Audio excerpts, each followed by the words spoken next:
কুল আউযু বিরাব্বিল ফালাক মিন শাররি মা খালাক। আল্লাহ বলেন, ওগো নবীজি আপনি বলুন, আমি আশ্রয় প্রার্থনা করি, আশ্রয় গ্রহণ করছি বিরাব্বিল ফালাক, সকাল বেলার রবের কাছে, মিন শাররি মা খালাক, আল্লাহর সৃষ্টি জগতের মধ্যে যত জিনিসের মধ্যে অনিষ্ট আছে, যত অনিষ্ট আল্লাহ তাআলা সৃষ্টি করেছেন, সব অনিষ্ট থেকে আমি আল্লাহর কাছে আশ্রয় প্রার্থনা করি, সব জিনিসের অনিষ্ট থেকে আমি আল্লাহর কাছে আশ্রয় প্রার্থনা করি। ওয়া মিন শাররি গাসিকিন ইযা ওয়াকাব, বিশেষ করে আল্লাহ উল্লেখ করছেন, ওগো নবীজি আপনি আল্লাহ তাআলার কাছে আশ্রয় প্রার্থনা করেন, কিসের থেকে আপনি আশ্রয় প্রার্থনা করবেন? আল্লাহ বলেন, ওয়া মিন শাররি গাসিকিন ইযা ওয়াকাব, আল্লাহ বলেন রাতের অন্ধকারের অনিষ্ট থেকে আল্লাহর কাছে আমি আশ্রয় প্রার্থনা করি, রাতের অন্ধকারের অনিষ্ট থেকে আমি আল্লাহর কাছে আশ্রয় প্রার্থনা করি। রাত যখন গভীর হয়, ওই সময় রাতের মধ্যে যত অনিষ্ট আছে, সেই অনিষ্ট থেকে আমি আল্লাহর কাছে আশ্রয় প্রার্থনা করি। চোর যখন চুরি করতে যায়, তখন চোর তো গভীর রাত্রে চুরি করতে যায়, ডাকাত ডাকাতি করার জন্য গভীর রাত্রে ডাকাতি করে। ভূত এবং ফেরেশতা আর জিন্নাত এরা গভীর রাত্রে মানুষের উপর বেশিভাবে আক্রমণ করে, গভীর রাত্রে চোর ডাকাত আক্রমণ করে, গভীর রাত্রে জিন্নাত ভূত ফেরেশতা মানুষের উপর আক্রমণ করে। আল্লাহ শিখায়া দিলেন, ওয়া মিন শাররি গাসিকিন ইযা ওয়াকাব, তুমি আল্লাহর কাছে আশ্রয় প্রার্থনা করো, আমি আল্লাহর কাছে আশ্রয় প্রার্থনা করলাম। রাত যখন গভীর হয়, ওই রাতের মধ্যে যত অনিষ্ট রাখা আছে, সব অনিষ্ট থেকে আমি আল্লাহর কাছে আশ্রয় প্রার্থনা করলাম। শুধু শুধু রাত গভীর বলে অনিষ্ট হয়ে এমন নয়, আল্লাহর হাবিব সাল্লাল্লাহু আলাইহি ওয়াসাল্লাম বলেন, রাতের শুরুতেও আল্লাহ তাআলা অনিষ্ট রেখেছেন। হাদিস শরীফের মধ্যে পাওয়া যায়, নবী আকরাম সাল্লাল্লাহু আলাইহি ওয়াসাল্লাম বলেন, সূর্য যখন অস্ত যায়, কোরআনে মাজিদের মধ্যে আল্লাহ পরবর্তীকারে আলম এই কথাগুলো অত্যন্ত সুন্দর করে বর্ণনা করেছেন। আকিমিস সালাতা লিদুলুকিশ শামসি ইলা গাসাকিল লাইল ওয়া কুরআনাল ফাজর। আল্লাহ বলছেন রাতের কিছু অংশের প্রথম অংশেও নামাজ পড়ো, রাতের মধ্য অংশেও নামাজ পড়ো। এরপরে বলছেন ওয়া কুরআনাল ফাজর, রাতের শেষ অংশেও তুমি নামাজ আদায় করো। শেষ অংশ বলতে ফজরের পূর্ব মুহূর্ত, ফজর এবং এই সময়টা। ওয়া কুরআনাল ফাজর শেষ অংশ, মধ্য অংশ ইলা গাসাকিল লাইল, এর মানে হলো ওয়া মিন শাররি গাসিকিন ইযা ওয়াকাব, গভীর রাতের অনিষ্ট থেকে আমি আল্লাহর কাছে পানা চাই। শুধু অনিষ্ট গভীর রাত্রে না, রাতের প্রথম অংশেও আল্লাহ অনিষ্ট রেখেছেন। হাদিস শরীফের মধ্যে পাওয়া যায়, নবীজি বলেন সূর্য যখন অস্ত যাওয়ার সময় ঘনিয়ে আসে, ওই সময় আল্লাহর জমিনের মধ্যে শয়তান এবং জিন্নাত ঘোরাফেরা করে। শয়তান এবং জিন্নাতেরা আল্লাহর জমিনে এরা চতুর্দিকে বিস্তৃত হয়ে যায়, চতুর্দিকে ছড়িয়ে ছিটিয়ে পড়ে, মানুষ চলাচলের রাস্তা দিয়ে এরা চলাফেরা করে। এই জন্য রাসূলুল্লাহ সাল্লাল্লাহু আলাইহি ওয়াসাল্লাম বলেন, ওই সময় তোমাদের সন্তানদেরকে ঘরে রাখো, এই সময় তোমাদের সন্তানদেরকে বাহিরে রাখিও না, এই সময় তোমাদের সন্তানদেরকে তোমরা সেফে রাখো, সেফ জোনে রাখো। এই সময় তোমাদের সন্তানদেরকে তোমরা নিরাপত্তা দিও, ঘরের ভিতরে রাখো। এই জন্য দেখবেন আমাদের গ্রাম দেশে দাদা দাদি যদি জীবিত থাকেন, দাদা দাদিরা তখন পুত্রবধূকে সম্বোধন করে বলেন, কই গো সন্ধ্যা হয়ে গেছে, হাঞ্জ হয়ে গেছে, মনারে গরনেও গরনেও গরনেও গরনেও। কেন বলেন? এই সময় আল্লাহর জমিনের মধ্যে শয়তান চতুর্দিকে ছড়িয়ে পড়ে, জিন্নাতেরা চতুর্দিকে ছড়িয়ে পড়ে। একটা সবুজ উদাহরণ দিলেই বুঝবেন, আপনি যখন আপনার গরু বা আপনার মহিষ সন্ধ্যার সময় যখন আপনি গড়ে নিয়ে যাবেন, ওই সময় দেখবেন হঠাৎ করে আপনার গরু বা মহিষ শিং দিয়ে নাড়া দেন, মাথা নাড়ায়, মাঝে মধ্যে দেখবেন পা নাড়া দেন, মাঝে মধ্যে দেখবেন লাফ দিয়ে উঠে। কেন লাফ দিয়ে উঠে? হাদিস শরীফের মধ্যে পাওয়া যায়, নবী আকরাম সাল্লাল্লাহু আলাইহি ওয়াসাল্লাম বলেন, ওই সময় জিন্নাত এবং শয়তান ওই চতুষ্পদ জন্তুগুলোকেও কষ্ট দেন। এই জন্য রাসূল বলেন রাতের অনিষ্ট থেকে তুমি আল্লাহর কাছে পানা চাও, রাতের অনিষ্ট থেকে তুমি আল্লাহর কাছে আশ্রয় প্রার্থনা করো, রাতের অনিষ্ট থেকে তুমি আল্লাহর কাছে আশ্রয় প্রার্থনা করো। কেন রাতের পুরোটা অংশ জুড়েই কিন্তু অনিষ্ট রয়েছে, রাতের পুরোটা অংশ জুড়ে কিন্তু খারাপই রয়েছে। জিন্নাত এবং এই দুনিয়ার মধ্যে আরো যত মখলুক আছে, যে মখলুকগুলো মানুষকে কষ্ট দেয়, ওই মখলুকগুলো রাত্রিবেলায় সাধারণত মানুষকে কষ্ট দেয়। আল্লাহ তাআলা শিখায়া দিলেন ওয়া মিন শাররি গাসিকিন ইযা ওয়াকাব। এরপরে আল্লাহ তাআলা বলেন ওগো নবীজি আপনি রাতের অনিষ্ট থেকে আল্লাহর কাছে আশ্রয় প্রার্থনা করেন। কেন মানুষ যখন ঘুমায় ওই সময় শয়তান আসে, শয়তান আসার পরে মানুষের মাথার মধ্যে 3টা গিট্ট দেন, পিছনের অংশে 3টা গ্রন্থি দেন, 3টা গাঁট দিয়ে রাখে। নবী আকরাম সাল্লাল্লাহু আলাইহি ওয়াসাল্লাম বলেন শয়তান তাকে বলে আলাইকা লাইলুন তাবিল, আরে এখনো রাত অনেক রয়ে গেছে, অনেক রাত রয়ে গেছে, তুমি ঘুমাও, তুমি ঘুমাও, তুমি ঘুমাও, তুমি ঘুমাও, এখনো অনেক রাত রয়ে গেছে। এটাও শয়তানের একটা কুমন্ত্রণা, এটাও শয়তানের একটা অনিষ্ট, এটা জিন্নাতের একটা অনিষ্ট। নবী আকরাম সাল্লাল্লাহু আলাইহি ওয়াসাল্লাম বলেন তুমি যখন ঘুমাতে যাবে ওই সময় তুমি তোমার দরজা বন্ধ করে দিও, তুমি তোমার দরজা বন্ধ করে দিও। নবীজি সাল্লাল্লাহু আলাইহি ওয়াসাল্লাম বলেন জানালাটাও তুমি বন্ধ করে দিবা, দরজাটাও তুমি বন্ধ করে দিবা। নবীজি বলেন তুমি তোমার ভাতের ডেকটা ঢাকনা দিয়ে ঢেকে রাখবা, তরকারির ডেকটা তুমি ঢাকনা দিয়ে ঢেকে রাখবা, পানির জগটা তুমি ঢেকে রাখবা, পানির গ্লাসটা পর্যন্ত তুমি ঢেকে রাখবা।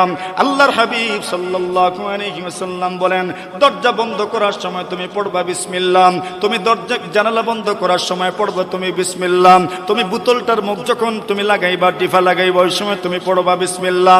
যখন তুমি যোগের মুখ বন্ধ করবে তুমি সূরা কি তুমি কলসের মুখ বন্ধ করবে।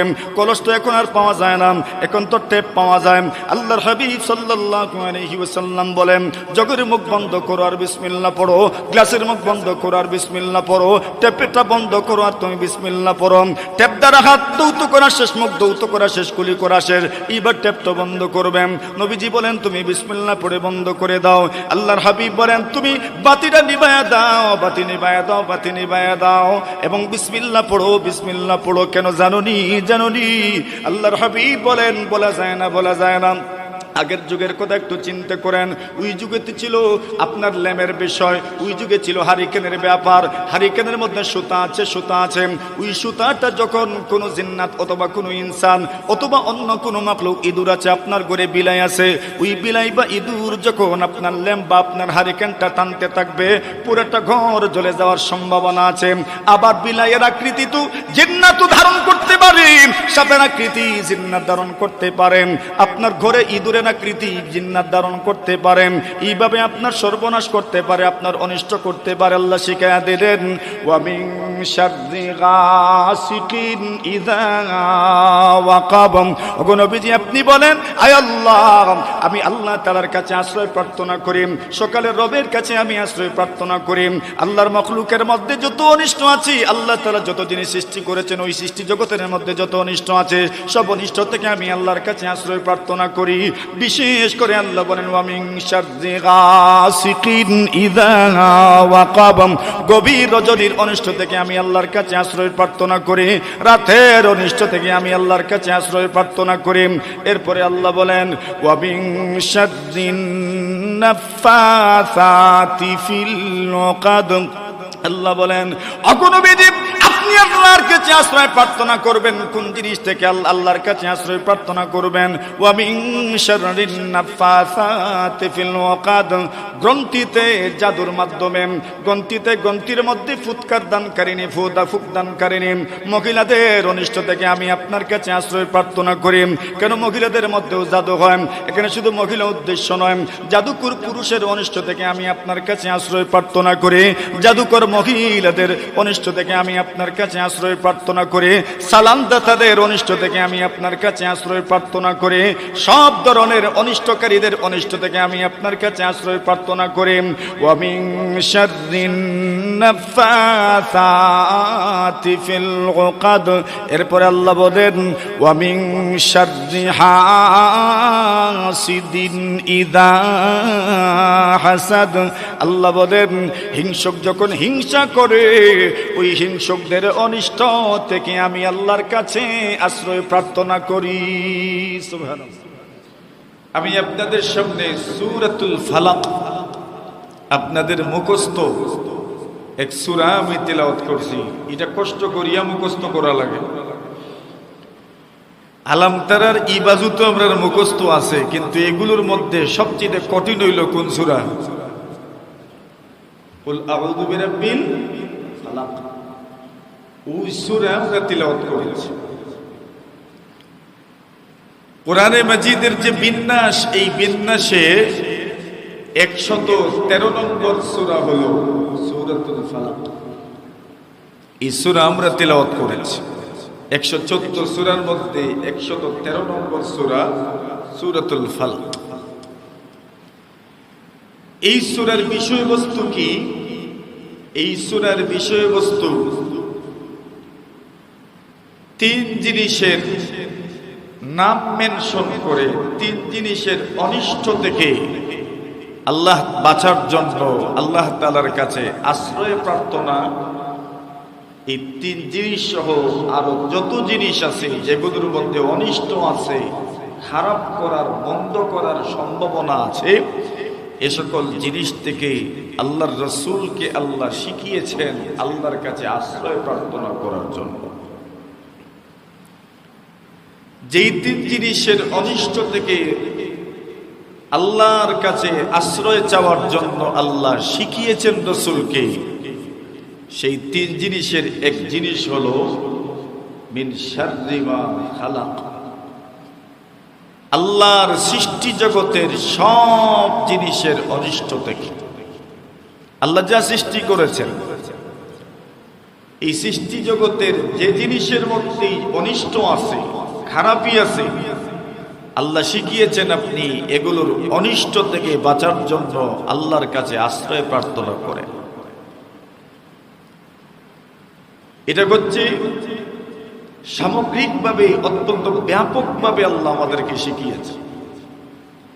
এরপরে নাম মেনশন করে, গুণ মেনশন করে 3 প্রকারের মখলুকের অনিষ্ট থেকে আল্লাহ আমাদেরকে আশ্রয় প্রার্থনার জন্য অত্যন্ত গুরুত্বের সাথে রাসূল এবং রাসূলের অনুসারী অনুগামী যারা হবে তাদেরকে আল্লাহ নসিহত করেছেন।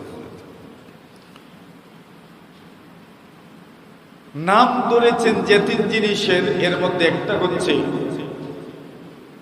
রাতের অনিষ্ট থেকে।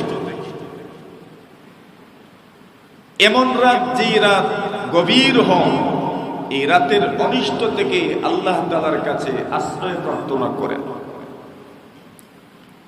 2 নম্বর, জাদুকর পুরুষ ও মহিলা, এখানে বিশেষ করে মহিলাদের কথা উল্লেখ করেছেন। গ্রন্থিতে জাদুর গিট্ঠ ফুৎকার দানকারিনী মহিলাদের অনিষ্ট থেকে আল্লাহর কাছে আশ্রয় প্রার্থনার কথা আল্লাহ আমাদেরকে শিখিয়েছেন। 3 নম্বর, ওয়া মিন শাররি হাসিদিন ইযা হাসাদ, হিংসুকদের অনিষ্ট থেকে আল্লাহ আমাদেরকে আশ্রয় প্রার্থনার বিষয়টা শিখিয়েছেন। আল্লাহ তাআলা এই কথাগুলো বলার জন্য যে বর্ণনা ভঙ্গি আমাদের সামনে উপস্থাপন করেছেন, রাসূলকে সম্বোধন করে বলছেন কুল আউযু বিরাব্বিল ফালাক। নবীজি আপনি বলুন আমি আশ্রয় গ্রহণ করছি, আশ্রয় প্রার্থনা করছি বিরাব্বিল ফালাক, সকালের প্রভাতের রবের মাধ্যমে, প্রভাতের রবের কাছে, সকালের রবের কাছে আমি আশ্রয় প্রার্থনা করি। আল্লাহ তো সব কিছুরই রব, আমারও রব। কিন্তু এই সূরার প্রথম আয়াতে আল্লাহ বলছেন কুল আউযু বিরাব্বিল ফালাক, আপনি বলুন আমি আশ্রয় প্রার্থনা করছি, আশ্রয় গ্রহণ করছি কার কাছে? বিরাব্বিল ফালাক, সকালের রবের কাছে, প্রভাতের রবের কাছে। প্রভাত মানে, সকাল মানে সুবহে সাদিক থেকে নিয়ে সূর্য মোটামুটি যখন মাথার উপরে উঠে আস্তে আস্তে, ওই সময়টাকে কি বলে? সকাল বলে। আল্লাহ বলছেন বলুন আমি আশ্রয় প্রার্থনা করছি কার কাছে? সকালের রবের কাছে, প্রভাতের রবের কাছে, বিয়ানের রবের কাছে। আমরা তো বিয়ান্তিবালা কই, এটা কই বিয়ান্তিবালা। আল্লাহ বলছেন আপনি বলুন কুল আউযু বিরাব্বিল ফালাক, হে নবী আপনি বলুন আমি আশ্রয় প্রার্থনা করছি, আশ্রয় গ্রহণ করছি বিরাব্বিল ফালাক, বিয়ান্তিবালা রবের মাধ্যমে, রবের কাছে আমি আশ্রয় প্রার্থনা করছি, সকালের রবের কাছে। আল্লাহ কি শুধু সকালেরই রব, দুপুরেরও রব, বিকালেরও রব, রাতেরও রব? এমন কোন মুহূর্ত নাই যে মুহূর্ত আল্লাহ তাআলার সৃষ্টি নয়। আল্লাহ তো সবকিছুরই রব। এখানে বিশেষভাবে আল্লাহ সকালের রব এই কথা কেন বললেন? এর পিছনে কারণ হলো সকাল মানে অন্ধকার দূর হয়ে যাওয়ার নাম হইল সকাল।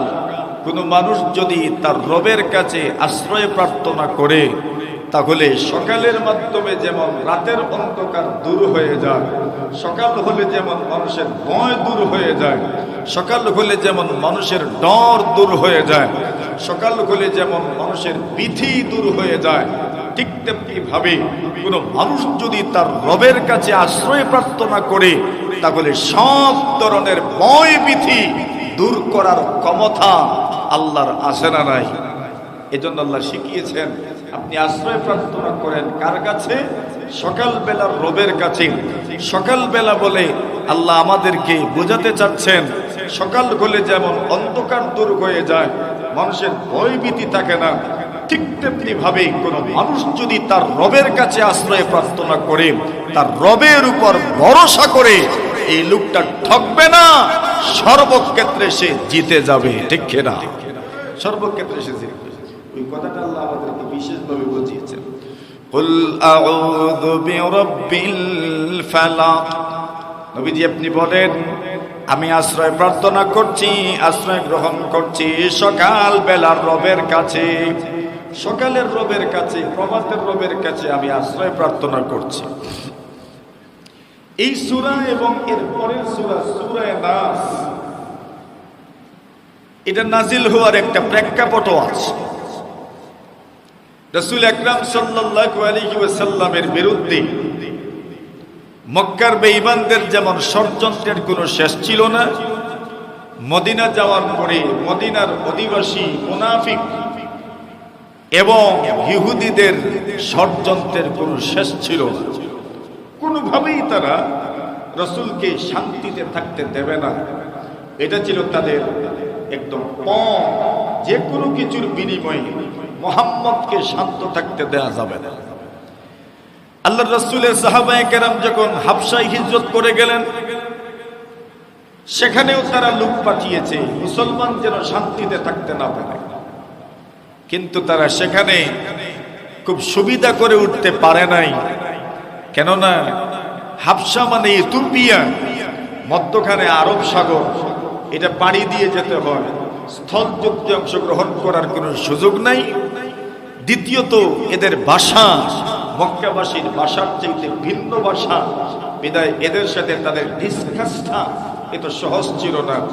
৩ নম্বর বিষয় ছিল হাবশার বাদশা ছিলেন মুসলমান, ইনজিলের অনুসারী খ্রিস্টান মানুষ। ওই সময় খ্রিস্টান ধর্ম ছিল সত্য ধর্ম, সেই ধর্মের অনুসারী মুসলমান ছিলেন, আল্লাহর একত্ববাদে বিশ্বাসী ছিলেন, যার কারণে সুবিধা করে উঠতে পারে নাই। রাসূল এবং সাহাবায়ে কেরাম যখন হিজরত করে মদিনা আসলেন, তখন তারা ষড়যন্ত্রের ছক আঁকতে লাগলো। কেন? মদিনায় তাদের আত্মীয়তার বন্ধন আছে, এদের ভাষার সাথে তাদের ভাষার মিল আছে, এবং মদিনায় যেতে হলে খুব বেশি বেগ পেতে হয় না, খুব সহজেই তারা মদিনায় যেতে পারবে। এজন্য মদিনায় মুসলমানদেরকে অশান্ত করার জন্য এবং মুসলমানদের শান্তি ছিনিয়ে নেওয়ার জন্য এমন কোন পথ তারা রাখে নাই যেই পথে অশান্তি সৃষ্টি করা যাবে। সেই পথের একটা পথ ছিল ইহুদিদেরকে মুসলমানদের বিরুদ্ধে লেলিয়ে দেওয়া এবং বারবার ইহুদিদের মাধ্যমে চুক্তি ভঙ্গ করা, বারবার ইহুদিদের মাধ্যমে মদিনাকে অশান্ত করা, ইহুদিদের যুগ সাজসে মদিনায় আক্রমণ করা। আপনি ইতিহাস পর্যালোচনা করলে দেখবেন ইসলামের রাসূল যতগুলো যুদ্ধ করেছেন সেই যুদ্ধগুলোর মধ্য থেকে উল্লেখযোগ্য যুদ্ধ ছিল ইহুদিদের বিরুদ্ধেও। কেন? এরা কোনোভাবেই মুহাম্মদুর রাসূলকে শান্তিতে থাকতে দেয় নাই। এরা সব সময় মক্কার মানুষের শিখিয়ে দেওয়া এজেন্ডা তারা বাস্তবায়ন করেছে। সেই ধারাবাহিকতায় তারা রাসূলকে হত্যা করার জন্য পাথর পর্যন্ত পাহাড়ের উপর থেকে নিক্ষেপ করেছে। আল্লাহ রাসূলকে বাঁচিয়েছেন। জিবরিল আমিনের মাধ্যমে রাসূলের কাছে আল্লাহ সংবাদ পাঠিয়েছেন। রাসূল খুব দ্রুত ওই স্থান ত্যাগ করেছেন। এরপরেও তারা বসে থাকে নাই। তারা রাসূল আকরাম সাল্লাল্লাহু আলাইহি ওয়াসাল্লামকে জাদুর মাধ্যমে শেষ করে দেওয়ার সর্বাত্মক চেষ্টা করেছিল। বর্তমান সময়েও কিছু মানুষ যেভাবে জাদুর মাধ্যমে মানুষের জীবনযাপনটাকে দুর্বিষহ করে তোলে, এমন মানুষ আমাদের সমাজে আছে না নাই? জাদুর মাধ্যমে ছোট ছোট শিশুদেরকে পর্যন্ত এরা আক্রান্ত করে, বড় থেকে বড়দের পর্যন্ত তারা আক্রান্ত করে, বিভিন্ন ভাবে আল্লাহর মাখলুকদেরকে তারা কষ্ট দেয়। ঠিক এইভাবে তারা মুহাম্মদুর রাসূলকেও জাদুর মাধ্যমে শেষ করে দেওয়ার এই ষড়যন্ত্র সামনে আনলো। এই ষড়যন্ত্রকে বাস্তবায়ন করার জন্য তারা একজন মহিলার সহযোগিতা নিল। আপনি তত্ত্ব নিলে দেখবেন এই সমাজে কোনো মানুষের ঘরে ঢোকার একমাত্র সুযোগ এবং একমাত্র সন্ধানী দৃষ্টিতে যারা কোনো পুরুষের ঘরে ঢুকতে পারে, কোনো মহিলার ঘরে ঢুকতে পারে, এরা হচ্ছে অন্য মহিলারা। খুব সহজেই মহিলাদের মাধ্যমে কোন ঘরের কোন জায়গায় কি আছে এটা খুব সহজেই তত্ত্ব নেওয়া যায়। ঠিক না বেঠিক? আমাদের সমাজে মহিলাদের মাধ্যমে বিভিন্ন তত্ত্ব চোর ডাকাতের কান পর্যন্ত পৌঁছে যায়। এজন্য মহিলাদের ব্যাপারে সতর্ক থাকা দরকার। যে কেউ আপনার ঘরে ঢুকবে, এদিক সেদিক তাকাবে, বুঝে নিয়ে অনুসন্ধানী দৃষ্টিতে সে তাকাচ্ছে, আপনার বিপদ হয়তো আপনার সামনে অত্যাসন্ন। আল্লাহর হাবিব সাল্লাল্লাহু আলাইহি ওয়াসাল্লাম মাথা চিরুনি করতেন, চুল আশ্রিতেন। আপনারা তো জানেন ওই এই কথা, নবীজির চুল ছিল লম্বা। নবীজি যখন চিরুনি করতেন সেই সময় চুল লম্বা হলে এমনিতেই একটা দুইটা তিনটা চারটা চুল আস্তে আস্তে মাথার থেকে উঠে আসে। এভাবে চুলগুলো রাসূল আকরাম সাল্লাল্লাহু আলাইহি ওয়াসাল্লাম সযত্নে রাখতেন, অথবা আজওয়াজে মুতাহহারাত নবী পত্নীগণ এই চুলগুলো সযত্নে রাখতেন। রাসূলের চুলের মধ্যেও তো আল্লাহ বরকত রেখেছেন। নবী আকরাম সাল্লাল্লাহু আলাইহি ওয়াসাল্লামের অনেক সাহাবী, আনাস ইবনে মালিক রাদিয়াল্লাহু তাআলা আনহু, উনি নবী আকরাম সাল্লাল্লাহু আলাইহি ওয়াসাল্লামের চুল সংরক্ষণ করে রেখেছিলেন। নবীজির চুলের মধ্যেও আল্লাহ তাআলা বরকত রেখেছেন। নবীজির পুরো শরীরের মধ্যে আল্লাহ তাআলা বরকত রেখেছেন। আনাস ইবনে মালিক রাদিয়াল্লাহু তাআলা আনহু নবীজির খেদমত করেছেন দীর্ঘদিন। এই সুবাদে নবীজির চুল উনার সংরক্ষণে ছিল।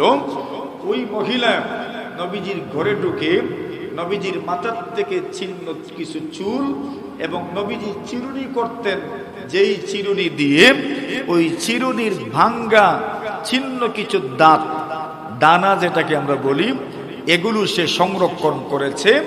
নবীজির মাথার ছিন্ন চুল এবং নবীজির চিরুনির ছিন্ন দাঁত এটা সংগ্রহ করে তারা এর মাধ্যমে রাসূল সাল্লাল্লাহু আলাইহি ওয়াসাল্লামকে জাদু করেছে। বিষয়টা খেয়াল রাখা দরকার। আমাদের সমাজেও যারা জাদু করে এরাও কিন্তু মহিলাদের ব্যবহৃত কাপড়, পোশাক অথবা ব্যবহৃত চিরুনি অথবা চুল এগুলোর মাধ্যমে কোনো মহিলাকে অথবা যে কোনো পুরুষকে জাদু করার সমূহ সম্ভাবনা আছে। এই ব্যাপারে সতর্ক থাকার দরকার। আল্লাহর হাবিব সাল্লাল্লাহু আলাইহি ওয়াসাল্লামকে জাদু করলো বনু সুরাইকের এক ব্যক্তি, তাদের দুস্থ লাবিদ ইবনে আসাম নবী আকরাম সাল্লাল্লাহু আলাইহি ওয়াসাল্লামকে জাদু করলো। জাদুর প্রভাব কেমন ছিল? কোন কোন বর্ণনায় পাওয়া যায় প্রায় 40 দিন পর্যন্ত রাসূল এই জাদুর প্রভাবে প্রভাবিত ছিলেন। কোন কোন বর্ণনায় পাওয়া যায় প্রায় 6 মাস আল্লাহর রাসূল সাল্লাল্লাহু আলাইহি ওয়াসাল্লাম এই জাদুর প্রভাবে প্রভাবিত ছিলেন। প্রভাবটা কেমন ছিল? হাদিস শরীফের মধ্যে আসে, আম্মা জান হযরত আয়েশা সিদ্দিকা রাদিয়াল্লাহু তাআলা আনহা বলেন যে রাসূল অনেক সময় অনেক কাজ করতেন কিন্তু মনে হতো যেন করেন। আল্লাহ রাসূল অনেক কাজ করে ফেলতেন কিন্তু ওনার কাছে অনুভূত হতো যে এই কাজ উনি করেন নাই। আবার অনেক সময় অনেক কাজ করতেন না কিন্তু ওনার কাছে মনে হতো যেন উনি এই কাজ করে ফেলেছেন। আচ্ছা বলেন, এখন এমন একটা ব্যাপার যদি হয়, কোনো কাজ করেন নাই মনে হতো করে ফেলেছেন, তো স্বাভাবিকভাবেই তো বোঝা যাচ্ছে যে শৃঙ্খলা আর থাকার কথা নয়। কোনো কাজ করতেন না মনে হতো করেছেন, কোনো কাজ করতেন মনে হতো করেন নাই। এই যে একটা অস্বাভাবিক অবস্থা, একটা পরিবার ছিন্ন হওয়া, একটা পরিবার তছনছ হওয়া, একজন মানুষের দৈনন্দিন রুটিন এগুলো অত্যন্ত গুরুতর ভাবে এই রুটিনটা ছিন্ন ভিন্ন তছনছ হয়ে যাওয়ার জন্য এটাই তো যথেষ্ট যে অনেক কাজ করেন নাই মনে হতো করেছেন, অনেক কাজ করতেন মনে হতো করেন না। এটা ছিল এই জাদুর প্রভাব। রাসূল আকরাম সাল্লাল্লাহু আলাইহি ওয়াসাল্লাম প্রায় সময় অসুস্থদের মতো থাকতেন। পরিবেশ পরিস্থিতি কেমন ছিল মোটামুটি বুঝে যাওয়ার কথা একজন জাদু আক্রান্ত মানুষ কেমন, তার অবস্থাটা কেমন হয়। হাদিস শরীফের মধ্যে রাসূল আকরাম সাল্লাল্লাহু আলাইহি ওয়াসাল্লাম বলেন, ইজতানিবুস সাবাগাল মুবিকাত। আল্লাহর নবীজি বলেন 7 ধরনের ধ্বংসকারী গুনাহ থেকে তোমরা বেঁচে থাকো। যেই গুনাহগুলো তোমাদেরকে ধ্বংস করে দিবে সেই গুনাহগুলোর মধ্য থেকে একটা গুনাহ রাসূল বলেছেন as-সিহর, জাদু করা। নবীজি বলেন জাদু মানুষকে ধ্বংস করে দেয়, যে জাদু করে সেও ধ্বংস হয় এবং যাকে জাদু করা হয় সেও ধ্বংস হয়ে যায়। জাদুকারী যে সেও ধ্বংস হয়ে যায়। কবিরা গুনাহ তো যাকে জাদু করা হয় তার জীবনটা পর্যন্ত নষ্ট করে দেওয়া হয়। এরা তো জাদু করলো, নবীজি এই জাদুর প্রভাবে প্রভাবিত হয়েছে। এই কথা দ্বারা এটাও প্রমাণিত হলো জাদু সত্য। জাদু কি সত্য? জাদুর প্রভাব আছে, জাদুর প্রভাবে মানুষ প্রভাবিত হয়। এটা আল্লাহ তাআলাই সৃষ্টি করেন, সৃষ্টিকর্তা আল্লাহ তাআলা। আল্লাহ তাআলা এই জাদুর মাধ্যমে অনেক মানুষকে প্রভাবিত করেন, কিন্তু এর ঔষধ আল্লাহ তাআলা বর্ণনা করে দিয়েছেন। এই দুনিয়াতে এমন কোনো জিনিস নাই এটা খারাপ আর এটার কোনো চিকিৎসা আল্লাহ বলেন নাই, এমন কোনো জিনিস নেই। যত জিনিসের ক্রিয়া আছে, প্রতিক্রিয়া আছে, এটার ক্রিয়া প্রতিক্রিয়াকে ধ্বংস করার জন্য আল্লাহ তাআলা ঔষধও দিয়েছেন, প্রেসক্রিপশন দিয়েছেন। এমন কোনো জিনিস নেই যেটা আছে কিন্তু তার প্রেসক্রিপশন নাই। গুনাহ মানুষ করবে, এই গুনাহ করলে পরে গুনাহকে দূর করবেন কিভাবে, গুনাহ মুক্ত হবেন কিভাবে, গুনাহকে শেষ করবেন কিভাবে, প্রেসক্রিপশন আছে না নাই? তওবা। প্রেসক্রিপশনের নাম হলো তওবা। আল্লাহ তাআলা এমন কোন জিনিস সৃষ্টি করেন নাই, ক্রিয়া প্রতিক্রিয়া নাই, যেটার চিকিৎসা নাই, এমন কোন জিনিসই আল্লাহর জমিনে নাই আছে। এখন জাদু তো হয়ে গেল, নবীজি প্রভাবিত হলেন। আল্লাহ তাআলা রাসূল আকরাম সাল্লাল্লাহু আলাইহি ওয়াসাল্লামকে সুস্থতা দিলেন। নবীজি বলেন, আম্মা জান আয়েশা সিদ্দিকা বর্ণনা করেন, 2 জন ফেরেশতা নবীজির কাছে আসলেন। আল্লাহর হাবিব সাল্লাল্লাহু আলাইহি ওয়াসাল্লাম বলেন, একজন ফেরেশতা আমার পায়ের পিছনে দাঁড়ালেন আর আরেকজন ফেরেশতা আমার শিয়রে মাথার পাশে দাঁড়ালেন। একজন আরেকজনকে প্রশ্ন করলেন, এই লোকের কি হয়েছে? তো অপরজন জবাব দিলেন, ওনাকে জাদু করা হয়েছে। সুবহানাল্লাহ। নবীজি ইতিপূর্বে বুঝেন নাই হয়েছেটা কি। ইতিপূর্বে নবীজি জানতেনই না কি হয়েছে, কিন্তু প্রভাবে প্রভাবিত হচ্ছেন। জাদুর প্রভাব রাসূলের উপর এমন ভাবে ফুটে উঠেছে, নবীজি নিজেও জানতেন না। ওই দুই ফেরেশতার আগমনের পরে নবীজি এদের কথোপকথনে, এদের কথাবার্তায় বুঝতে পারলেন যে রাসূল জাদুতে আক্রান্ত। একজন জিজ্ঞাসা করলেন ওনার হয়েছেটা কি, আরেকজন জবাব দিলেন উনি তো মতবুব, মানে উনি জাদুতে আক্রান্ত। জিজ্ঞাসা করলেন, অপরজন জিজ্ঞাসা করেন কে জাদু করেছে? বলেন লাবিদ ইবনুল আসাম জাদু করেছে। কোথায় জাদু করেছে? কি দিয়ে জাদু করেছে? বললেন জাদু করেছে ওনার মাথার ছিন্ন চুল দিয়ে, ওনার চিরুনির চিহ্ন ভেঙ্গে যাওয়া দাঁত দিয়ে এরা জাদু করেছে। পেঁচিয়ে পেঁচিয়ে পেঁচিয়ে পেঁচিয়ে জাদু করেছে। কোন জায়গায় রাখা আছে সেগুলো? বললেন বানু জারওয়ান নামক একটা কূপ আছে, কুয়া আছে, পরিত্যক্ত কুয়া। ইন্দারা আপনাদের দেশে আগে ছিল, আপনাদের এলাকায় পাহাড়ি অঞ্চলে আগে ছিল, আপনার টিলা অঞ্চলে ইন্দারা।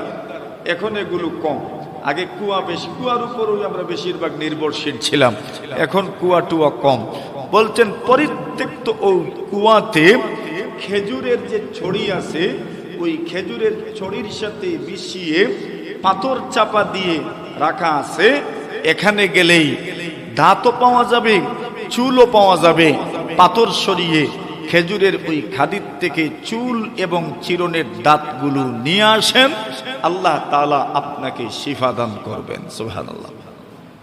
নবীজি এটা দেখেছেন, আর দেখার পরে সকালবেলা আলী রাদিয়াল্লাহু তাআলা আনহু এবং সহযোগীদেরকে রাসূল পাঠাইলেন ওই পরিত্যক্ত কুয়াতে পাথরের নিচ থেকে এটা উঠায় আনার জন্য। নবীজির বর্ণনা মতো ওনারা গেলেন, এটা পেলেন, উঠায় নিয়ে আসলেন। আল্লাহ তাআলা এমন এক প্রেক্ষাপটে সূরা ফালাক আর সূরা নাসের 11 খানা আয়াত নাজিল করেছেন। সুবহানাল্লাহ। কতখানা? এখানে 11টা গিট্টু দিচ্ছে। কতটা? 11 আপনার গ্রন্থি দিয়েছে, 11টা গিট্টু দিছে, আর 11 গিট্টু দিয়ে জাদু করেছে। আল্লাহ তাআলা বললেন হে রাসূল আপনি এক কাজ করেন, এক এক আয়াত পড়বেন, এক একটা গিট্টু খুলে যাবে। 11 আয়াত তিলাওয়াত করেছেন, সবগুলো গ্রন্থি গিট্টু আল্লাহ তাআলা খুলে দিয়েছেন।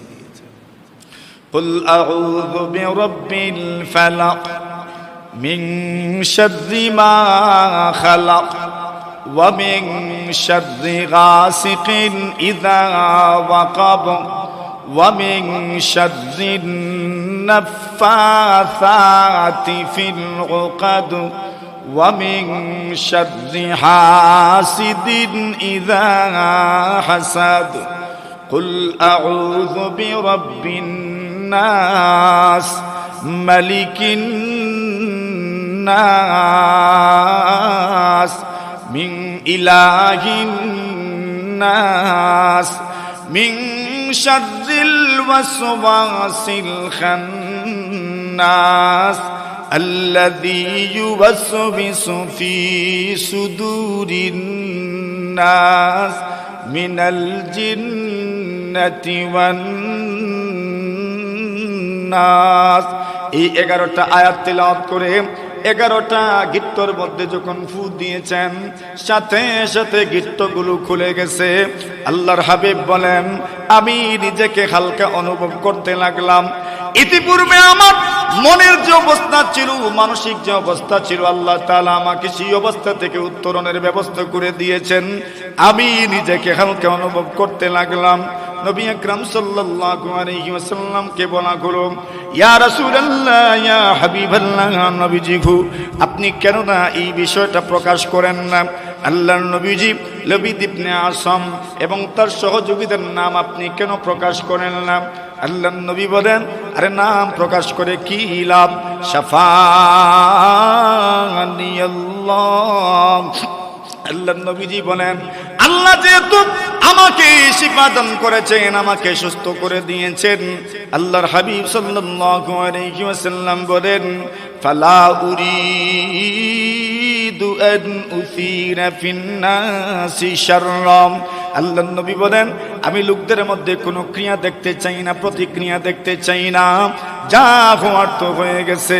আল্লাহ তো আমাকে শিফা দান করেছেন, সুস্থতা দান করেছেন।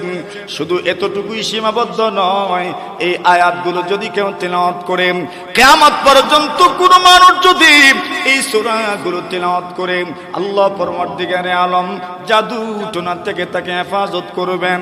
আল্লাহ পরওয়ারদিগারে আলম উফরি থেকে তাকে হেফাজত করবেন। আল্লাহ তাআলা জিন্নাতের আসর থেকে তাকে হেফাজত করবেন। ভূত এবং ফেরেতের আসর থেকে আল্লাহ তাকে হেফাজত করবেন। আল্লাহর হাবিব সাল্লাল্লাহু আলাইহি ওয়াসাল্লাম বলেন, কোন মানুষ যদি সকালবেলা 3 বার সূরা ইখলাস এবং 3 বার সূরা ফালাক, 3 বার সূরা নাস এবং সন্ধ্যার পরে আবার 3 বার সূরা ইখলাস, 3 বার সূরা ফালাক, আবার 3 বার সূরা নাস যদি তিলাওয়াত করতে পারে, আল্লাহর নবীজি সাল্লাল্লাহু আলাইহি ওয়াসাল্লাম বলেন, পুরা দিন রাত 24 ঘন্টার ভিতরে কোনো ধরনের জাদু, কোনো ধরনের সালান আপনার উপর আসর করতে পারবে না। সুবহানাল্লাহ। আল্লাহ তাআলা এই সূরাগুলো নাজিল করে অত্যন্ত গুরুত্বপূর্ণ একটা চিকিৎসা আমাদেরকে শিখিয়ে দিলেন। এবার আসেন আয়াতগুলো ভেঙ্গে ভেঙ্গে আমরা এই আয়াতগুলোর মধ্যে আল্লাহ কি রেখেছেন এই ব্যাপারে একটু কথা বলি। আল্লাহ বলেন, কুল আউযু বিরাব্বিল ফালাক মিন শাররি মা খালাক। আল্লাহ বলেন, ওগো নবীজি আপনি বলুন, আমি আশ্রয় প্রার্থনা করি, আশ্রয় গ্রহণ করছি বিরাব্বিল ফালাক, সকাল বেলার রবের কাছে, মিন শাররি মা খালাক, আল্লাহর সৃষ্টি জগতের মধ্যে যত জিনিসের মধ্যে অনিষ্ট আছে, যত অনিষ্ট আল্লাহ তাআলা সৃষ্টি করেছেন, সব অনিষ্ট থেকে আমি আল্লাহর কাছে আশ্রয় প্রার্থনা করি। সব জিনিসের অনিষ্ট থেকে আমি আল্লাহর কাছে আশ্রয় প্রার্থনা করি। ওয়া মিন শাররি গাসিকিন ইযা ওয়াকাব, বিশেষ করে আল্লাহ উল্লেখ করছেন, ওগো নবীজি আপনি আল্লাহ তাআলার কাছে আশ্রয় প্রার্থনা করেন। কিসের থেকে আপনি আশ্রয় প্রার্থনা করবেন? আল্লাহ বলেন, ওয়া মিন শাররি গাসিকিন ইযা ওয়াকাব, আল্লাহ বলেন রাতের অন্ধকারের অনিষ্ট থেকে আল্লাহর কাছে আমি আশ্রয় প্রার্থনা করি। রাতের অন্ধকারের অনিষ্ট থেকে আমি আল্লাহর কাছে আশ্রয় প্রার্থনা করি। রাত যখন গভীর হয়, ওই সময় রাতের মধ্যে যত অনিষ্ট আছে সেই অনিষ্ট থেকে আমি আল্লাহর কাছে আশ্রয় প্রার্থনা করি। চোর যখন চুরি করতে যায় তখন চোর তো গভীর রাত্রে চুরি করতে যায়। ডাকাত ডাকাতি করার জন্য গভীর রাত্রে ডাকাতি করে। ভূত এবং ফেরেশতার জিন্নাত এরা গভীর রাত্রে মানুষের উপর বেশিভাবে আক্রমণ করে। গভীর রাত্রে চোর ডাকাত আক্রমণ করে।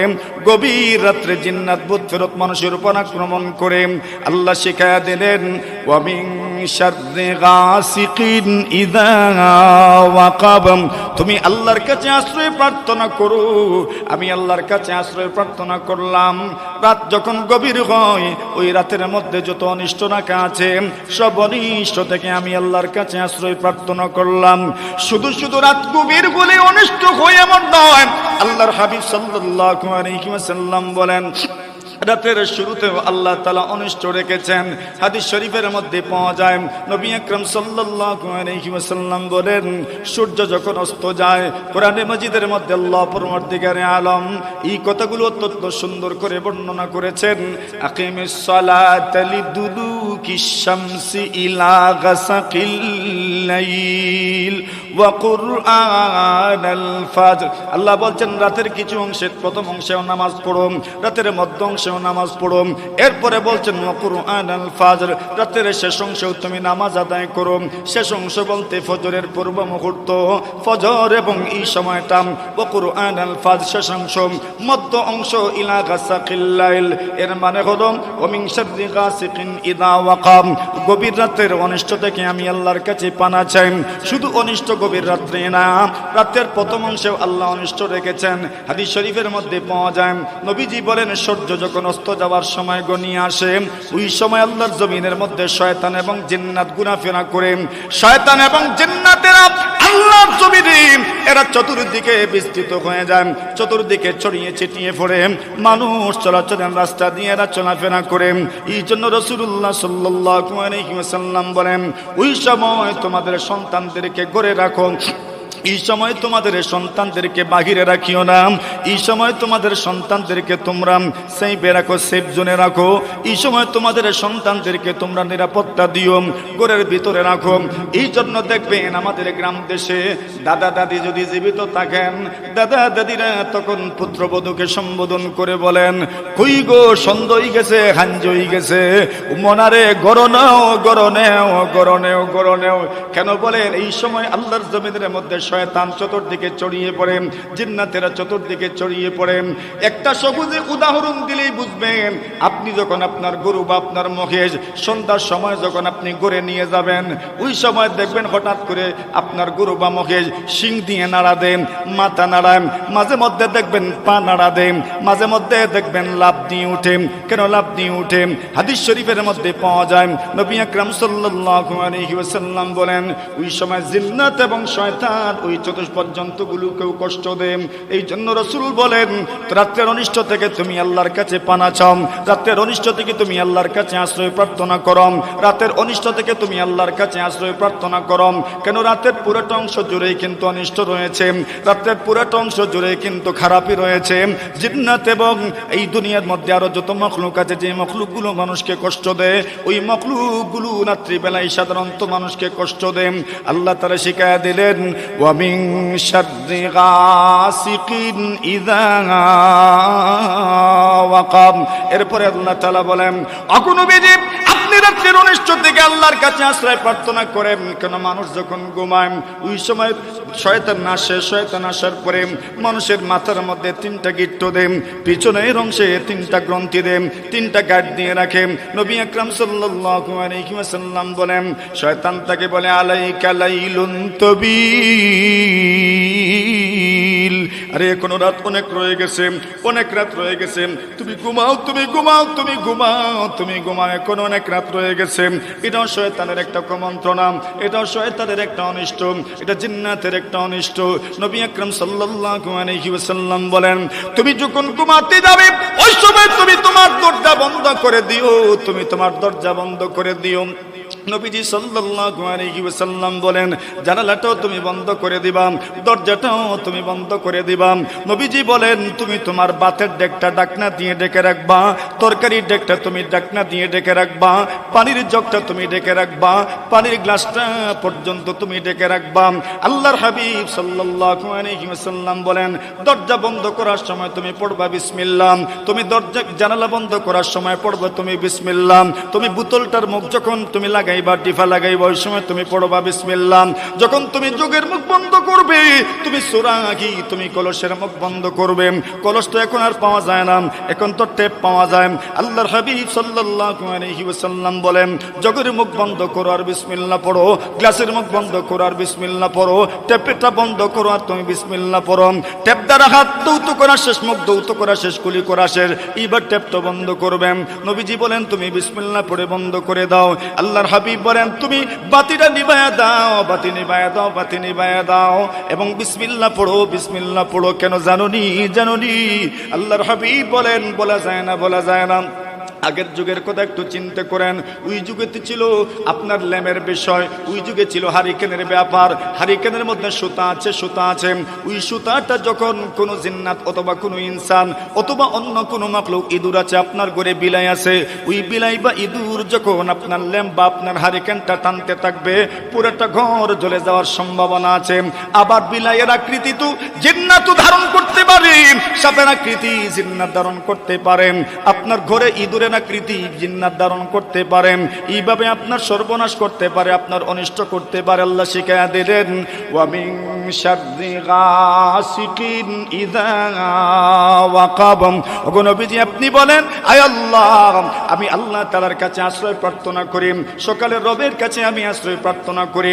আল্লাহর মাখলুকের মধ্যে যত অনিষ্ট আছে, আল্লাহ তাআলা যত জিনিস সৃষ্টি করেছেন, ওই সৃষ্টি জগতের মধ্যে যত অনিষ্ট আছে, সব অনিষ্ট থেকে আমি আল্লাহর কাছে আশ্রয় প্রার্থনা করি। বিশেষ করে আল্লাহ বলেন, ওয়া মিন শাররি গাসিকিন ইযা ওয়াকাব, গভীর রজনীর অনিষ্ট থেকে আমি আল্লাহর কাছে আশ্রয় প্রার্থনা করি, রাতের অনিষ্ট থেকে আমি আল্লাহর কাছে আশ্রয় প্রার্থনা করি। এরপরে আল্লাহ বলেন, ওয়া মিন শাররিন নাফাসাতি ফিল উকাদ। আল্লাহ বলেন, অগণবিধি আল্লাহর কাছে আশ্রয় প্রার্থনা করবেন। কোন জিনিস থেকে? আল্লাহর কাছে আশ্রয় প্রার্থনা করবেন। ওয়া মিন শাররিন নাফাসাতি ফিল উকাদ, গ্রন্থিতে জাদুর মাধ্যমে, গ্রন্থির মধ্যে ফুৎকার দানকারিনী, ফুক দানকারিনী মহিলাদের অনিষ্ট থেকে আমি আপনার কাছে আশ্রয় প্রার্থনা করি। কেন? মহিলাদের মধ্যেও জাদু হয়, এখানে শুধু মহিলা উদ্দেশ্য নয়, জাদুকর পুরুষের অনিষ্ট থেকে আমি আপনার কাছে আশ্রয় প্রার্থনা করি, জাদুকর মহিলাদের অনিষ্ট থেকে আমি আপনার কাছে আশ্রয় প্রার্থনা করি, সালামদাতাদের অনিষ্ট থেকে আমি আপনার কাছে আশ্রয় প্রার্থনা করি, সব ধরনের অনিষ্টকারীদের অনিষ্ট থেকে আমি আপনার কাছে আশ্রয় প্রার্থনা করি। ওয়া মিন শাররিন নাফাসাতি ফিল উকাদ, এরপরে আল্লাহ বলেন ওয়া মিন শাররি হাসিদিন ইযা হাসাদ, আল্লাহ বলেন হিংসুক যখন হিংসা করে ওই হিংসুকদের অনিষ্ট থেকে আমি আল্লাহর কাছে আশ্রয় প্রার্থনা করি। সুবহানাল্লাহ। কার থেকে? হিংসুকদের অনিষ্ট থেকে আল্লাহর কাছে আশ্রয় প্রার্থনা করি। তো বোঝা গেল হিংসুকের অনিষ্ট আছে না নাই? হিংসুকের অনিষ্ট আছে। এই দুনিয়াতে তো স্বাভাবিক মানুষের বেশি ক্ষতি হয় হিংসুকদের হিংসার কারণে।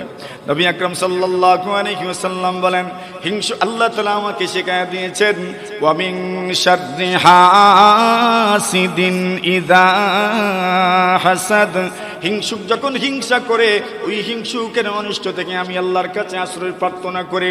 কেন? হিংসুক মানুষ আল্লাহর জমিনের পরতে পরতে আছে।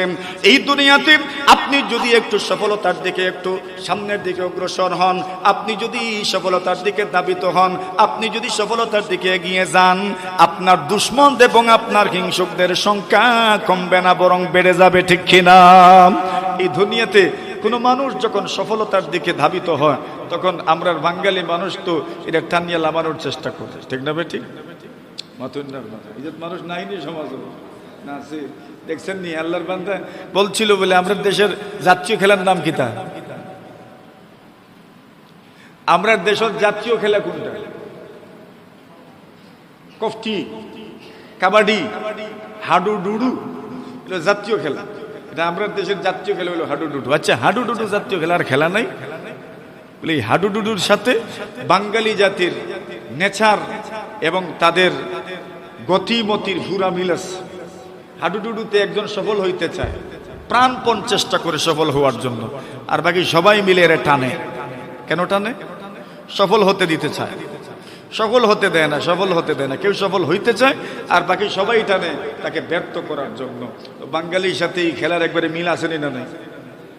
এই দুনিয়াতে আপনি সফলতার ছোঁয়া পেয়ে যান, একটু দেখবেন কত মানুষ আপনার পিছনে লেগে যাবে আপনাকে টেনে সাইজ করার জন্য।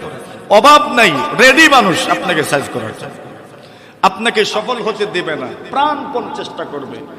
এই অনিষ্ট থেকে আল্লাহর কাছে আশ্রয় প্রার্থনা করতে হয়, তবেই কোনো হিংসুকদের হিংসা আপনাকে দমায় রাখতে পারবে না। ঠিক না? ঠিক। হিংসুকদের হিংসা আপনাকে দমাইতে পারবে না, তবে এই দোয়া পড়তে হবে, আল্লাহর কাছে আশ্রয় প্রার্থনা করতে হবে।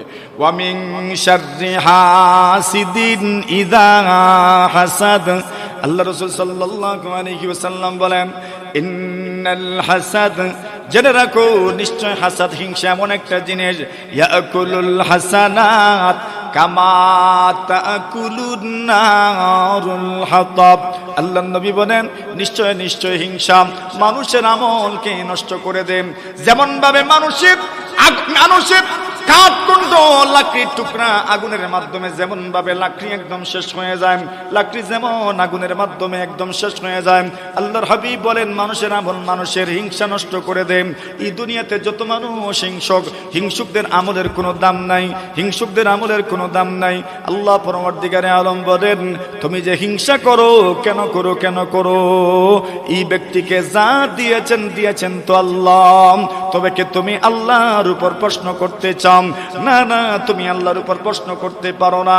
আল্লাহ তাআলা যাকে যা দিয়েছেন তোমার কোনো হিংসার কারণে তা কোনো দিন বন্ধ করা যাবে না। ঠিক কিনা? তুমি হিংসা করবা কেন? বাস যেই সময় আর এনার্জি নষ্ট করো অন্যের ব্যাপারে হিংসা করতে করতে, এই সময় আর এই এনার্জিটা নিজের সফলতার জন্য যদি ব্যয় করতেন তাহলে কত আগেই তো সফল হয়ে যেত। কিন্তু না, আপনি করেন কি, আপনি অন্যের পিছনে পড়ে থাকেন, অন্যের প্রতি আপনি হিংসা, আপনার সব সময় হিংসাত্মক মনোভাব রাখেন, তো আপনার হিংসা আপনাকে ধ্বংস করবে, আপনাকে কখনো সফল হতে দিবে না। ইয়াকুম ওয়াল হাসাদ, এই জন্য নবী বলেন হিংসা থেকে বেঁচে থাকো। আল্লাহর হাবিব বলেন ইন্নাল হাসাদ ইউতফিউ নূরাল হাসানাত। আল্লাহর নবীজি বলেন নিশ্চয় হিংসা মানুষের আমলের নূরকে নষ্ট করে দেয়। মানুষের আমলের মধ্যে আল্লাহ এক ধরনের নূর রেখেছেন, মানুষের আমলের মধ্যে আল্লাহ এক ধরনের দীপ্তি রেখেছেন, মানুষের আমলের মধ্যে আল্লাহ এক ধরনের জ্যোতি রেখেছেন।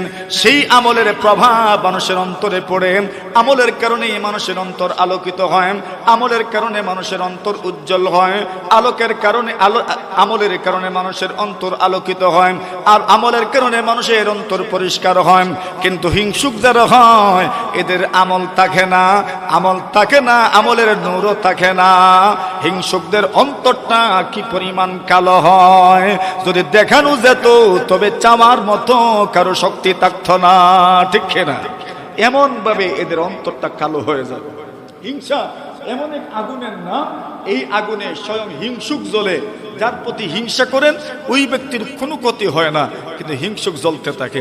আচ্ছা দেখেন, হিংসা যদি আপনার থাকে না, আল্লাহ তাআলা আপনার জন্য জান্নাতেরও ওয়াদা করেছেন। সুবহানাল্লাহ, হিংসুক জান্নাতে পর্যন্ত যাবে না। আল্লাহ বলেন ওয়া নাযা'না মা ফি সুদুরিহিম মিন গিল্লিন ইখওয়ানা আলা সুরুরিম মুতাকাবিলিন। আল্লাহ বলেন মানুষ যখন জান্নাতে যাবে, ওয়ানা জানা মাফি সুদুরিহিম মিন গিল, আল্লাহ বলেন জান্নাতীরা যখন জান্নাতে যাবে আল্লাহ পরবর্তীকালে এদের অন্তর থেকে হিংসা দূর করে দিবেন। ওয়ানা জানা মাফি সুদুরিহিম মিন গিল্লিন ইখওয়ানা, হিংসুকদের অন্তরটা, হিংসুক মানুষদের অন্তর থেকে আল্লাহ হিংসা দূর করে দিবেন। জান্নাতে ঢুকতে চান, হিংসা নিয়ে আল্লাহর জান্নাতে যাওয়া যাবে না। আলা সুরুরিম মুতাকাবিলিন, আল্লাহ বলেন কেন হিংসা যদি থাকে না, জান্নাতের মধ্যে গুল মিটিং হবে, গুল টেবিলে বসবেন আর মিটিং করবেন। সুবহানাল্লাহ, বুঝুননি? বুঝো তো যায় না মনে হয়, বুঝা যাননি কিছু? একটু কষ্ট করিলেন না, সামান্য সময় ইনশাআল্লাহ। ওয়া মিন শাররি হাসিদিন ইযা হাসাদ, আল্লাহ বলেন আমি হিংসুকদের হিংসার অনিষ্ট থেকে আল্লাহর কাছে আশ্রয় প্রার্থনা করি। আল্লাহর হাবিব সাল্লাল্লাহু আলাইহি ওয়াসাল্লামের সাহাবায়ে কেরাম আব্দুল্লাহ ইবনে আমর ইবনে নাস রাদিয়াল্লাহু তাআলা আনহু বলেন একদিন আমরা নবী আকরাম সাল্লাল্লাহু আলাইহি ওয়াসাল্লামের সামনে বসা, একটু দেখুন কোন কারিগরি করিয়া কিছু নি করা যায়।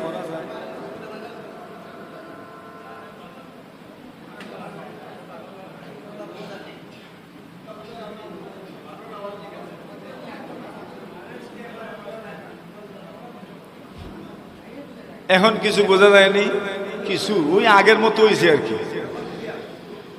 রাসূল আকরাম সাল্লাল্লাহু আলাইহি ওয়াসাল্লামের সাহাবী আব্দুল্লাহ ইবনে আমর ইবনে আল-আস রাদিয়াল্লাহু তাআলা আনহু বলেন একদিন আমরা বসা নবীজির খেদমতে, আর এমন সময় নবীজি আমাদেরকে সম্বোধন করে বললেন, ভাই এই মুহূর্তে একজন মানুষ আসবেন আপনাদের সামনে যিনি জান্নাতি মানুষ। সুবহানাল্লাহ।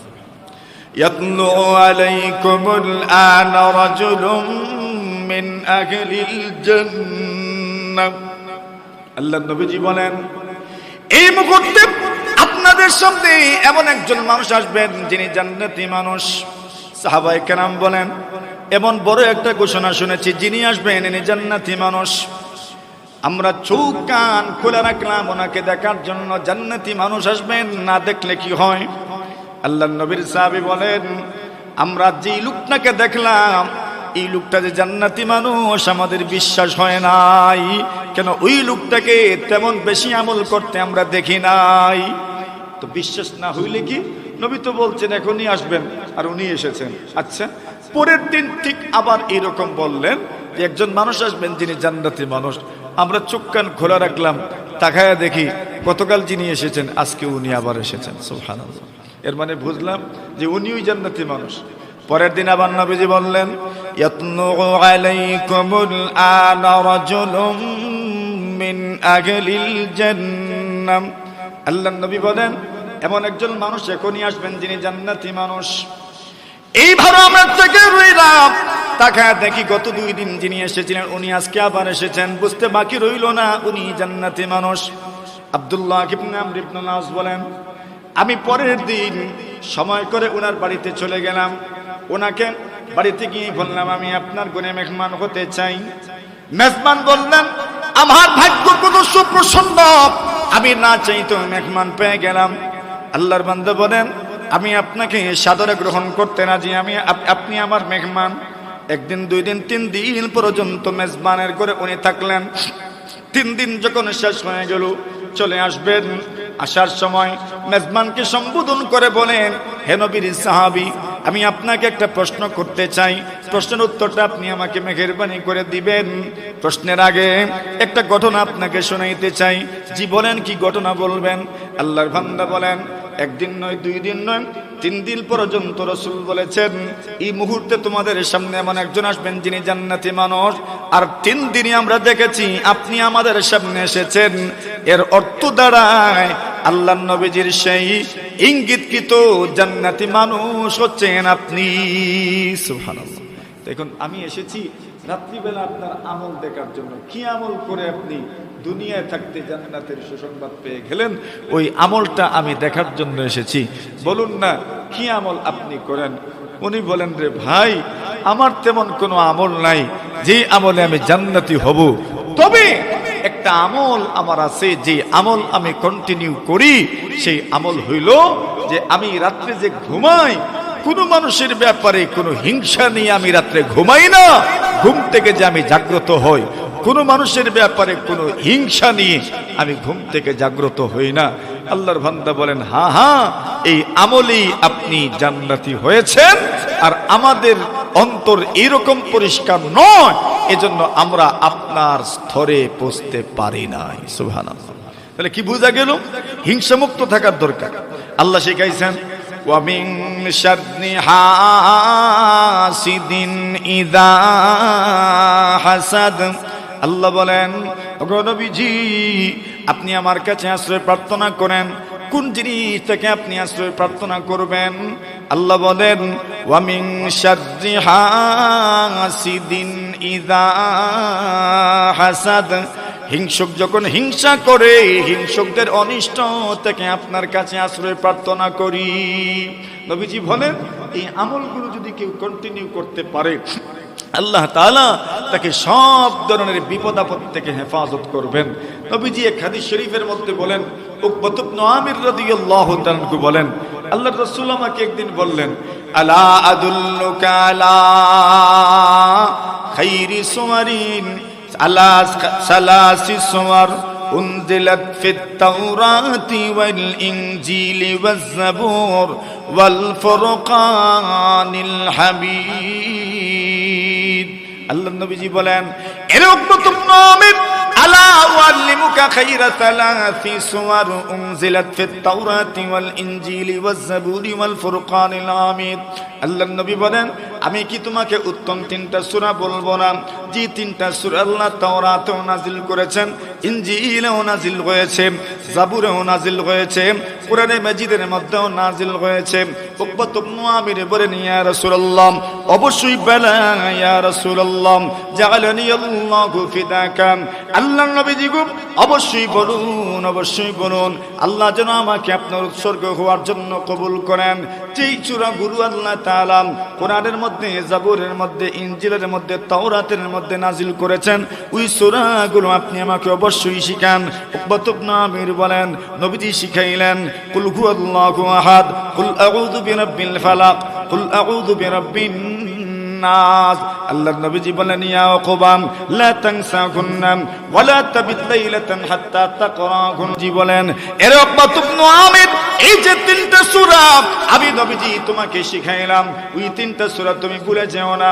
এমন কোন রাত যেন না হয় যে রাতে তুমি এই 3টা সূরা তিলাওয়াত করে ঘুমাইবা। তুমি যেন এই 3টা সূরা ছাড়া না ঘুমাও। এই 3টা সূরা তুমি অবশ্যই তিলাওয়াত করবে, এরপর তুমি ঘুমাবে। উকবাত ইবনে আমির বলেন ফামা নাসিতুকুন্না মুয ক্বালা লা তানসাকুন্না ওয়া লাম আবিত লাইলাতান হাত্তা আকরাকুন্না। উকবাত ইবনে আমির বলেন নবীজি বলেছেন এই তিনটা সূরা তুমি ভুলে যেও না, কোন রাত যেন এমন না হয় যে রাতে তুমি তিনটা সূরা তিলাওয়াত করো নাই, মানে প্রতি রাতে তুমি তিনটা সূরা তিলাওয়াত করে ঘুমাবে। উকবাত ইবনে আমির বলেন আমি তো ভুলেও যাই নাই, এমন কোন রাতও হয় নাই যে রাতে আমি তিনটা সূরা তিলাওয়াত করে ঘুমাই নাই। সুবহানাল্লাহ, মানে প্রতি রাতে আমি তিনটা সূরা তিলাওয়াত করে ঘুমিয়েছি। রাসূল প্রায় সময় নামাজের পরে এই তিনটা সূরা, বিশেষ করে সূরা নাস আর সূরা ফালাক, এই সূরাগুলো তিলাওয়াত করে নবীজি ফু দিতেন আর এরপরে পুরো শরীরে হাত ফিরাইতেন। নবীজি যখন পারতেন না, আম্মা জান আয়েশা নবীজি সাল্লাল্লাহু আলাইহি ওয়াসাল্লামের হাতগুলো নবীজির শরীরে ফিরাইতেন, কখনো কখনো নিজের হাতগুলো নবীজির শরীরে উনি ফিরাইতেন। কেন? বলে এই সূরাগুলো তিলাওয়াত করলে জিন্নাত ইনসানের উপদ্রব থেকে, অনিষ্ট থেকে, সব মখলুকের অনিষ্ট থেকে আল্লাহ হেফাজত করেন। পারবো নি আমরা ইনশাআল্লাহ? বাড়িতে তিলাওয়াত করব, সন্তানদেরকে তিলাওয়াতের কথা বলবো, নারীদেরকে মহিলাদেরকে তিলাওয়াতের কথা বলবো, নিজেরাও তিলাওয়াত করে কথা বলবো। রাতে নিশীথে কত জায়গায় যাওয়া আসা হয়, এই সূরাগুলোর উপর যদি কন্টিনিউ আমল থাকে ইনশাআল্লাহ আল্লাহ তাআলা তার মখলুকের শত হাজার লক্ষ কোটি অনিষ্ট থেকে আপনাকে আমাকে হেফাজত করবেন ইনশাআল্লাহ। আল্লাহ আমাদেরকে সূরা ফালাকের শিক্ষা থেকে শিক্ষা গ্রহণের তৌফিক দান করুন, আমিন। ওয়া আখিরু দাওয়ানা আনিল হামদুলিল্লাহি রাব্বিল আলামিন ওয়া আসহাবিহি ওয়া সাল্লাম। আস্তাগফিরুল্লাহ ইন্নাল্লাহা গফুরুর রহিম। এক প্রশ্ন এসেছে, নামাজের জামাতে নির্ধারিত স্থানে দাঁড়িয়ে নিয়মিত নামাজ আদায় করা, যেমন নিয়মিত মুয়াজ্জিনের ডানে এবং বায়ে একই জায়গায় দাঁড়িয়ে কোনো মুসল্লি প্রতি ওয়াক্ত নামাজ আদায় করেন, এভাবে অভ্যস্ত হওয়া জায়েজ হবে কি না? এটা জায়েজ না জায়েজের কোনো বিষয় না। নামাজ আল্লাহ তাআলার ঘর মসজিদের যে কোনো স্থানে যে কোনো মুসল্লি স্থান পাবে, দাঁড়াবে, নামাজ আদায় করবে। সফের কিছু ফজিলতের কথা হাদিস শরীফের মধ্যে এসেছে। নবী আকরাম সাল্লাল্লাহু আলাইহি ওয়াসাল্লাম বলেন লিয়ালিনি মিনকুম উলুল আহলামি ওয়ান নুহা, আমার পিছনে নামাজে দাঁড়াবে কারা? যারা আকলমন, বুদ্ধিমান, জ্ঞানী এবং শরীয়তের মাসআলা মাসাইল সম্পর্কে জানেন, ওনারা আমার পিছনে দাঁড়াবেন। হাদিস শরীফের মধ্যে এসেছে খায়রু সুফুফির রিজাল, পুরুষের সফের মধ্যে উত্তম সফ হইল প্রথম সফ। কোন সফ? প্রথম সফ। এটা উত্তম। কোন উত্তম সফ প্রথম সফ। এখন প্রথম সফে নামাজ পড়া এটা হচ্ছে উত্তম তরিকায় নামাজ আদায় হওয়া। আপনি যে কোনো স্থানে নামাজ পড়বেন, প্রথম সফে যদি যেতে পারেন তো প্রথম সফে নামাজের সওয়াব আল্লাহ তাআলা আপনাকে দান করবেন। এই ক্ষেত্রে যে কোনো একটা স্থান নির্ধারিত করা আমার জন্য জরুরি না যে আমাকে এখানেই পড়তে হবে। আমি যে কোনো স্থানে নামাজ পড়লে প্রথম সফের নামাজের সওয়াব আমি পেয়ে যাব। নবীজি বলেন যদি মানুষ জানতো প্রথম সফে নামাজ পড়ার মধ্যে কি পরিমাণ ফজিলত এবং আযান দেওয়ার মধ্যে কি পরিমাণ ফজিলত, নবীজি বলছেন তবে মানুষ প্রথম সফে নামাজ পড়ার জন্য এবং আযান দেওয়ার জন্য এমনভাবে প্রতিযোগিতা করত, সবাই এসে যেত প্রথম সফের নামাজ পড়ার জন্য। আচ্ছা, সবাই যখন এসে যাবে তখন আপনি প্রথম সফে কতজনকে জায়গা দিবেন? সকলকে তো দিতে পারবেন না। তখন করবেন কি? নবীজি বলছেন একটাই তো পদ্ধতি, লটারি দাও আর প্রথম সফে জান্নাম উঠবে, এরে ঢুকাও। আজান কে দিবে বলে লটারি দাও, জান্নাম আসবে, সে আজান দিবে। মানে বুঝাতে চাচ্ছেন শেষ পর্যন্ত লটারি না দিয়ে সিদ্ধান্ত নেওয়া যেত না। মানে এমন ফজিলত প্রথম সফে নামাজ পড়া এবং আজান দেওয়ার মধ্যে, এটা একটা বিষয়। এই ক্ষেত্রে আরেকটা বিষয় অত্যন্ত গুরুত্বপূর্ণ। অনেক সময় আমরা দেখি যে অনেক মুসল্লি প্রথম সফে দাঁড়ায় আছেন, তো হয়তো গণ্যমান্য বা কোনো আলেম অথবা কোনো মুরব্বী পিছনের সফে এসেছেন, তো দেখা যায় উনি নিজের সফ থেকে পিছনে গিয়ে ওই মানুষটাকে প্রথম সফে নিয়ে আসেন বা আসার সুযোগ দেন। এই ক্ষেত্রে একটা গুরুত্বপূর্ণ মাসালা লা ইসারা ফি তাআত, ইবাদতের ক্ষেত্রে প্রাধান্য দেওয়া এটা শরীয়তের মূলনীতির ভিতরে নয়। এখন প্রশ্ন হলো, উনি যে উনাকে আসতে দিলেন, বলে আল্লাহ তাআলা বেশি সওয়াব দেওয়ার সম্ভাবনা আছে। কেন? উনি ইজ্জত দিচ্ছেন, একজন মানুষকে ইজ্জত দিচ্ছেন, আলিমের ইলমের ইজ্জত দিচ্ছেন, একজন মুরব্বীর আল্লাহ তাআলা ওনাকে ইজ্জত দেন, এই জন্য মুরব্বীর ইজ্জত উনি দিচ্ছেন। বলা যায় আল্লাহ তাআলা এই ইজ্জত দেওয়ার কারণে হতে পারে তার বান্দাকে আরো বেশি সওয়াব দিতে পারে। এটার সাথে আরেকটা মাসালা যুক্ত করেন, অনেক সময় প্রথম সব কমপ্লিট, একজন এসেছেন, এখন উনি দাঁড়াবেন পিছনের সফে। হাদিস শরীফের মধ্যে নিষেধ এসেছে একা পিছনের সফে না দাঁড়ানোর ক্ষেত্রে। এখন উনি একা তো এসেছেন, আর কেউ আসবে কিনা উনি তো জানেন না। তখন মাসআলা কি? মাসআলা হলো সামন থেকে একজনকে পিছনে নিয়ে যাওয়া। আচ্ছা বলেন, এখন যদি কেউ পিছন থেকে টানে কেউ রে তো যাইব নি?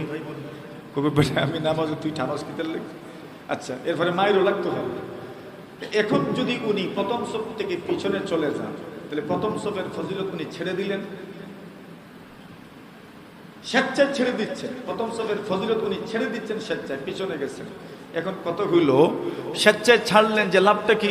বলে আরেকজন মানুষকে মকরু কাজ থেকে উনি রক্ষা করেছেন, এজন্য আল্লাহ তাআলা ওনার আমলনামায় এর চাইতে বেশি সওয়াব দান করবেন।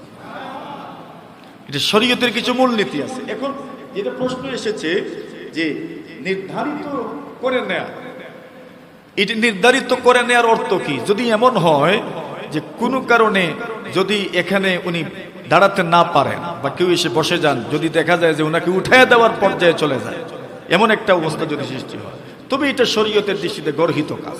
এমন না হওয়া, নতুবা যদি কেউ উনি আগেও আসেন আর এই স্থানে দাঁড়ান, তবে উনি যে স্থানে দাঁড়াবেন ঠিকই তো আছে।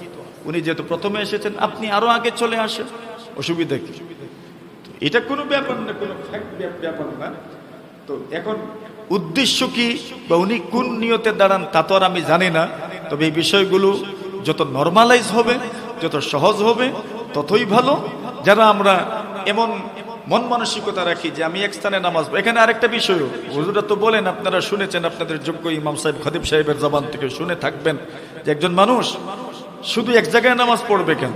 কয়েক জায়গায় নামাজ পড়েন, কিয়ামতের দিন সব মাটি তো আপনার জন্য সাক্ষী দিবে আল্লাহ। আমি দেখেছি অনেক মানুষ যেখানেই মসজিদ পায় সেখানেই 2 রাকাত নামাজ পড়তে চায়। কেন? ওই মাটি আমার জন্য কিয়ামতের দিন সাক্ষী দিবে।